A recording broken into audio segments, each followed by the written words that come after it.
Hello and welcome to the Cake and Batter podcast. I'm Cole. And I'm Jake. And today we're going to be talking about the... what is it, like? It's like a slasher movie? I don't know what it is. It's like a dark comedy slasher, I guess. Yeah, I guess. We're going to be talking about the dark comedy slasher movie Deadly Detention, available on Netflix. Now, Jake, what are your first thoughts about this piece of cinema? My first thoughts are, this is why I subscribe to Netflix. Yeah, definitely. The $9 a month that Netflix is very worth watching Deadly Detention. Yeah, I can tell you this is why I throw my money to Netflix. Yeah, the movie's so good that you can literally figure out the entire movie within the first 5 minutes. I mean, isn't that screenwriting 101? You're supposed to be able to be predictable? That's what I thought. I must be hearing things wrong. I thought movies were where you have to keep the viewer on the edge of their seats. No. What's the matter with you? You stupid? Apparently. That's not good cinema. Please, Jake, explain to me what good cinema is. No, okay, so good cinema is when you can predict the outcome of the entire film within the first 3 minutes.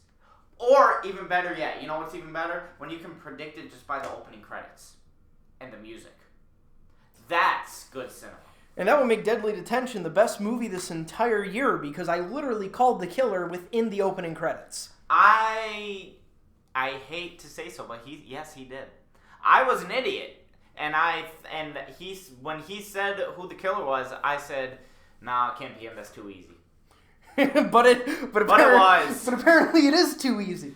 It's so easy that video game journalists would be able to figure it out. It'd take them a little bit, but they'd figure it out. David Cage would be able to figure it out if anyone knows who David Cage is. Oh yeah, we'll be talking about him soon once we finish Detroit Become Human. I can tell you for those of you who don't know, we continued the trend with bad movies.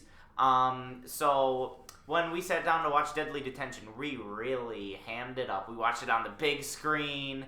We got popcorn and pizza and soda and everything. And I got a meatball sandwich. And we were sitting down. We were ripe and ready to watch this movie. And ripe and ready is a great term for this. Ripe and ready? It is perfect for this movie. It perfectly describes what's her face? What was the character's name? Not Jessica, the other girl. Not Taylor. Oh my god, I don't know her name. Right. I don't. Did they even say her name? Looking up the cast right now. We have to look it up. We're looking up the cast right now. We got to figure out who's who in this. Well, either way, you know who I'm talking about. She Ripe and Ready perfectly describes her character. Hang on, let me see. Deadly Detention. This is 2 movies in a row we've had to Google the cast. Oh man, this movie was made 3 years ago. This is hilarious. Oh my god. Lexi. Her name is Lexi. Yeah, you're right. That was it, Lexi. Ripe and Ready perfectly describes Lexi. Oh yeah. Because that Ripe and Ready, that's all she cares about in the movie. Yeah, everybody was a stereotype. Like it really. I've spent a really long time since I've seen The Breakfast Club, but Jake figured that out immediately. He was like, "Yeah, this is basically The Breakfast Club, but it takes place in a prison." And you'd wonder why it took place in the prison, but at least they gave us like an explanation. Because a crappy one. All the opossums. No, she said possums. It was the killer at the end. He said opossums. And then that got us into a really dumb joke with that. But apparently, according to the principal, the school was infested with opossums, so it got fumigated. So they were holding classes in a prison. And Saturday was the first day that they were doing it. And they held Saturday school there. And when the kids get there, people start dying. Ooh, spooky. And, the concept isn't that bad for a movie. Yeah, the idea is fun. Yeah, the idea it's not going to be some sort of masterpiece. It's not going to be a Martin Scorsese film, right? Yeah. But it's a fun idea. The problem is that the movie is executed like an actual execution. The movie dies. That's a great way of putting it. The movie dies less than halfway through it.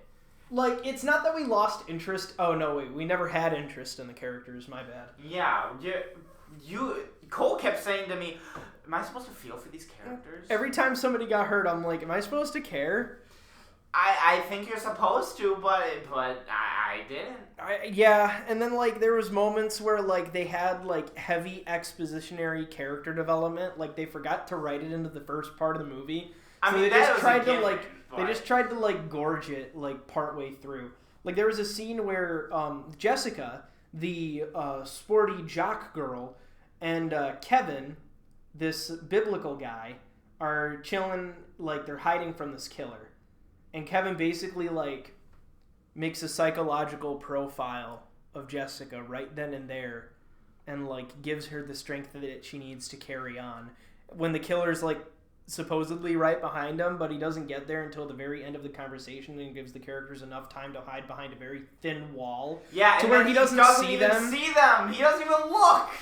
He looks down the hallway and he's like, they're not down here. And then it cuts and they're just hiding right behind the wall that he was just looking at. Yeah, so like... What? Yeah, so like... That was strange. And, like, all the people pretty much die off screen. But then again, like... Except they don't. Yeah, because, like, it's revealed at the end, and obviously you're supposed to watch the movie before you listen to the podcast. Yeah, watch this masterpiece. Because if you're not, then you're basically... You already know there's going to be spoilers. But it turns out that nobody died in this movie. Like, the audience is supposed to imply that they died. But they find out at the end of the movie that literally nobody died. Everybody's fine. They're just horribly disfigured. Didn't you make a joke at the beginning of the movie what if the twist was nobody died? Yeah, I did. Didn't you make that joke? I made the joke at the beginning of the movie when the twist was like, nobody died. And then during the scene where Jessica is getting her psychological profile, Kevin's like, who do you want to impress? And I just turn to you and I go, my dad, I have daddy issues. And then she right goes, after my that, dad. And then right after that, she says, my dad. And I'm like, oh, okay, sure, we're going to go that route, aren't we? This movie had probably the most cliche dialogue, but also the most interesting dialogue I've ever heard in my life. What do you mean by interesting? There were lines that nobody would say in their right minds. God, I wish I could remember some of the lines. Like, the principal, for instance, kept, like, really ripping on Lexi for being a coochie snake. That's a word. And like, wouldn't the kids be able to, like, file a report for unprofessionalism against the principal if she was basically because it's a movie. I'm talking about being real life. Oh yeah, in real life, of course, she'd be done. She'd be gone. Yeah, so it's like her glass Washington monument would be smashed to smithereens, and then she'd be hauled off for sexual harassment. Yeah, because there's like the principal, like, sets up an entire desk in the prison, which we didn't get at first because we thought that they were just there for the day. Like, this was like a beyond scared straight kind of thing. But, like, then once she said that they were fumigating the school, and it would have, like, fumigating the school, like, you would have just taken, like, a Monday off or something like that, you know? I don't understand. Does fumigation take, like, a week or so? I mean, I guess with all those opossums, probably would. But I don't understand, because if they're having... You know, a normal school would just shut down the school for the week or something. Yeah. This school decides we're going to go to an old shut down, disgusting prison. Yeah, it's like... What? She talks about pep rallies that are going to happen in a couple days. Nah, yeah, like... Where are they having the pep rallies? In the solitary confinement area? No, she said that they were just going to be at the school. So it's like, if it's shut down for a couple of days and you want to hold Saturday detention, just hold it until after the fumigation ends. Why did you have it at first of all, why did you have it at a prison? Let alone an abandoned prison. A prison that's been known to be abandoned. So, like, now that we're thinking about it, this idea doesn't make sense at all. No, it doesn't. The idea is fun, but they didn't give It's us a solid explanation It's as like to they why. just sat down. Like imagine if they just, it was like a field trip, right? Like, oh yeah, you know. Okay, that would make more sense. Like yeah, we got approval from the city commission to go to this abandoned prison to show you guys what it would be like if you were delinquents and you actually did get sent to prison. Now, obviously, we're not going to lock you in there because the place is extremely dark and dirty and stuff, but we'll have security guards with us so you know you don't get lost. And then maybe the killing could have started, but like... See, that makes more sense. Not this crap that, there's a bunch of possums in our school, therefore it's shut down. Let's have a Saturday detention in a prison. An abandoned prison. An abandoned prison. It's like they sat down and they said, okay, we gotta have some kids in a prison. How do we get there? And then obviously opossums. Oh, yes, obviously opossums. You know, tell them your joke. Please. Oh my god. Tell them your stupid joke. Well, they have to have context first. Yes. So all right, so spoilers, I guess, for the reveal of the killer. They already know that. Well, yeah, assuming that they haven't seen the movie. But anyways, so the principal says possums, right? And they say possums over and over and over and over in the movie. Until the killer talks about how he captured 50 of them and let them loose in the school. But he doesn't say possums, he says opossums. And me, already having all of my brain cells fried from this movie, turn to Jake and go, you know, wouldn't it be funny if possums talked, but they were all Irish because they're opossums? So it's like, that's Mr. Opossum to you. And then we just started laughing really hard because this movie gave us an extra chromosome. This movie destroyed us as people, I think. But I feel like in the long run, it'll make us better writers. I said this when we were watching this, but the guy who played the killer was giving it his all, and I felt bad for him. Yeah, he definitely deserves a better role. I don't know about that, but he was certainly giving his all. Well, he was better than everyone else. Well, I mean, he deserves, like, a chance at something else, you know? Yeah. It's just, he didn't fit with everyone else, you know? No, he didn't. It looks so familiar to me. I can't place it, though. I know he's from somewhere. I'm going to look it up, and I'm going to figure it out later, but I know him from somewhere. And it's like, and since we're on the topic of, like, the killer, so obviously you get all of this will come back later dialogue in the beginning, and they mention this girl that killed herself, right? You know, a real 13 Reasons Why kind of situation. And it turns out that the killer is the hall cop that drove them there in the open credits. And you can obviously tell that it's him because the guy is, like, fingering a vigil of his deceased daughter on the bus. Wait a minute. Why is the hall cop the bus driver? I don't know. It's a movie. So I automatically turned to Jake during that scene and I go, hey, I bet he's the killer. And then when the lady was like, oh yeah, so-and-so killed herself, and I'm like, yeah, it's definitely the hall cop. He's the killer. And Jake's like, nah, that's too easy. It was too easy. And then you find out that... I gave it too much credit. But you want to know something that I just realized? What? If nobody's been to the prison, how the hell did he have all that time to make that giant shrine in the little office area where he was using the intercom? Because there was an explanation for that. Because remember, he got them to move to the prison. He said in his stupid cliche villainy monologue, he says that when he let the opossums in, he convinced them to go to the prison.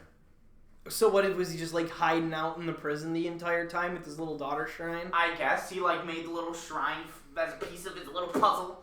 And he never really outright said what the kids did to his daughter. 'Cause out of all the stereotypes, there's the really quiet tomboyish girl. There's the Christian guy who praises Jesus and has the dopest light-up sketchers anybody would ever have. Oh, yeah, of course. And a bedazzled Holy Bible. Yeah, he bedazzled his Bible for some reason. That wasn't weird. Yeah, that like never comes back or anything like that. No. And then there's the sporty girl who just wants to be the best. And then there's, the Instagram man influencer guy who's all conventionally attractive. Who the principal is attracted to. And then there's the coochie snake. And then and he just said that they bullied her, but he never said what they did to bully her. They're just like, you bullied her, and she's like, and the Lexi, who's the coochie snake, she was the sole survivor. She was the final girl of the movie. And she was like, I didn't bully her. I didn't bully her at all. I was her best friend. Yeah, that was the big reveal. The big reveal was that she had the little locket. The locket that she had, which they never mentioned at all. They just kind of had the dude fiddle with, but she never was like, don't touch it, it's important. Or maybe she did and we just didn't notice or anything like that, but... And then in the biggest twist of all... He's an abusive parent. Yeah, that was the twist. He was an abusive parent, and that's why she killed herself. Yeah, it wasn't because she got bullied or anything like that. It was because the dad beat her. And then he's like, I was supposed to beat her though. She was my child. Rawr, I'm gonna choke you now. And then it turns out that nobody died because the principal lived, even though despite the fact that at the beginning she got stabbed and full of blood and took her hand and slammed it on the window. And they found her body hung up on something. And it had no pulse. And they made a Fitbit joke, and then they left the trophy there for some reason because they stole it. Which I guess technically did come full circle. Yeah, I mean, that was probably the most coherent plot device. That is screenwriting 101. If something shows up, it's gotta show up again. Yeah, and speaking of not showing up again, one of the people got hurt. I mean, they didn't get killed. They got hurt. And you don't see the only quote unquote bodies that you see in the movie are the principals and Barrett's. And Barrett's the guy, the Instagram guy. Those are the only two bodies you see. Yeah. Kevin vanishes and Taylor vanishes and that's it. And then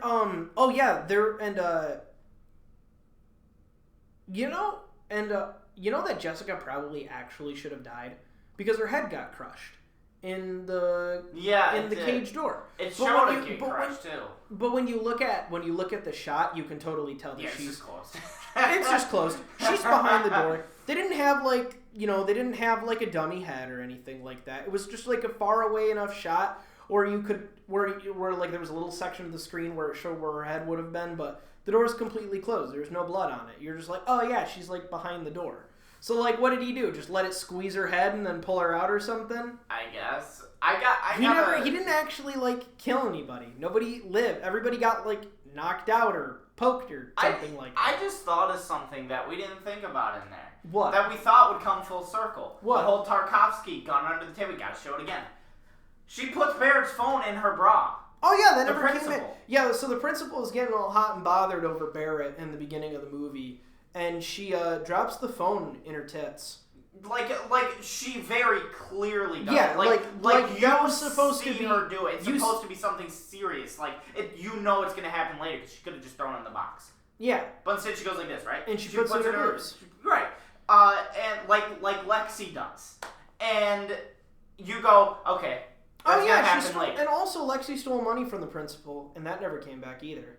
Yeah, but that's not as big a thing. I'm more worried about that stupid phone. Yeah, so when they found the principal's unconscious body, and they laid her on the floor, and Taylor gave her her jacket and whatever, and they left the trophy there. They didn't grab the phone from her. It wasn't sticking out. It's not like they would know. Yeah, but they're not gonna go searching in her cleavage for their phones. Oh, you want to know what? I mean, obviously none of the phones worked, right? And for some reason, Barrett didn't have a password on his phone. Right. So the principal probably used the phone to call the ER. Because remember, she said at the end of the movie that everybody's being taken to the ER for, being horribly maimed by Paul Blart Mall Cop. I bet you she did, except I bet you the writers didn't think of that. I bet you the writers just wrote it and didn't even think logically. It just happened to have worked out for us. Yeah. You know, I just don't understand. Yeah, I don't understand it either. But yeah, that money thing too, like, it's not as big of a deal, but so many things, like, the weirdest things came back in this movie. It was the weirdest things that came full circle, and the things that you go, that should come back. They never did. Yeah, pretty much. And then... I feel like they really only focused on that weird, like, Washington Monument trophy thing. They did, which was weird. I mean, I was like, you literally stood up and left when you saw the principal show up. I'm like, oh. I was done. My reaction was just, oh, the principal's alive. Huh. Jake just stood up and just straight up left. And I'm like, all right, bye.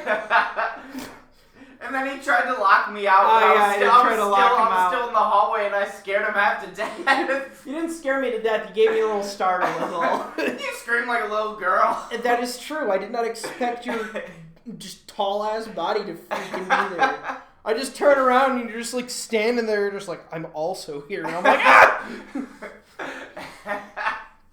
Oh, my God, this movie.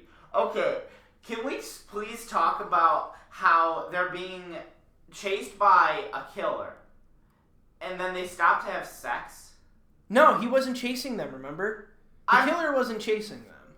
Well, no, remember he was shoving the stick up the Yeah, but remember they air fell. duct. But remember they fell off. Like, so Lexi and Barrett fell to the right. Yeah, I know, Kevin but I and mean Jessica technically fell he's to still the left. chasing them, right? And then Taylor got poked in the ceiling. Yeah, but he's still chasing them, right? Yeah, but But remember he was focusing on Jessica and what's his face, and then by the time during that time, apparently everything that was on Barrett and the Coochie Snake's mind was to get down and get dirty. Yeah, it's not an excuse to bang! Yeah, but they just straight up banged in the middle of a dirty prison cafeteria. And I'm like, yes, I love sex with clothes on. That makes sense. And it's like, these are all teenagers, but they probably were older than teenagers, but they still, look like 30. But still, the fact that that happened is, it's just Frown Town. Frown Town. I tell you, that movie was nothing but, like, cliches. Oh yeah, no, that movie was, like, if a cliche was a mirror, that movie was a dang mirror maze. It was like, it's like walking into that scene from the trailer of It 2, where they just go into the mirror thing when you're trying to look for the kid. The Hall of Glass and stuff. Yeah, yeah. That's what this movie was. Yeah, it was really something else. I feel like there's really nothing much else to talk about the movie. The movie was so one-dimensional and shallow. There was like nothing that we could do with it. It was. How long have we talked? For under 30 minutes. Wow, 23 minutes. Can you believe that? This is our shortest podcast yet because the movie was so dumb, unbearably bland, like that we have nothing else to talk about. We're just trying to. We're pulling things out of our mind. We can't figure something out. Watch this movie if you want a bad movie. It's not even a bad movie. It's just an okay movie. That's what makes, because like bad movies you can enjoy in some kind of sense. I guess this movie is campy, but it's this movie tries to be campy. Oh yeah, because at the beginning they show when they do the thing with the characters and they show the character name on the screen with the bright colors. That aesthetic never came up again. Oh yeah, no, it really did it? When it started, I was like, oh yeah, I'm getting into this. I like this, and then they never did it again. Yeah, I really don't know what else could have been done. It was a movie. It literally just was a movie. It was a movie. It had a script, it had actors, and it was filmed on a camera. Yeah, pretty much. What would you rate this movie? I'd give it a solid 2 out of 10. Yeah, I would probably give it a 2. Maybe like a 2.5. Yeah.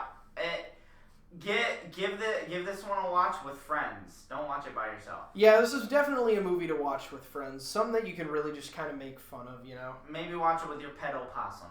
Yes, please. Watch it with your pet opossum. Feed him a couple Lucky Charms just for us.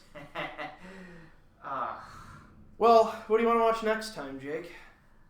Let's continue the slasher genre. All right. We're going to watch Scream. Yeah, we're going to watch a good movie next time. Yeah, we'll have stuff to talk about then. Yeah, the podcast will definitely be longer after we've given Scream a watch. Scream's on Netflix. Yeah, it's on Netflix. Probably everyone's seen Scream, but if you haven't, give it a watch. If you want to watch it again, give it another watch, because we're going to sit down and watch Scream, and this will be the next podcast. So, I guess I've been Cole. And I've been Jake. And this has been the Cake and Batter Podcast. And Thank you for tuning in. And we'll catch you next week when we watch Scream.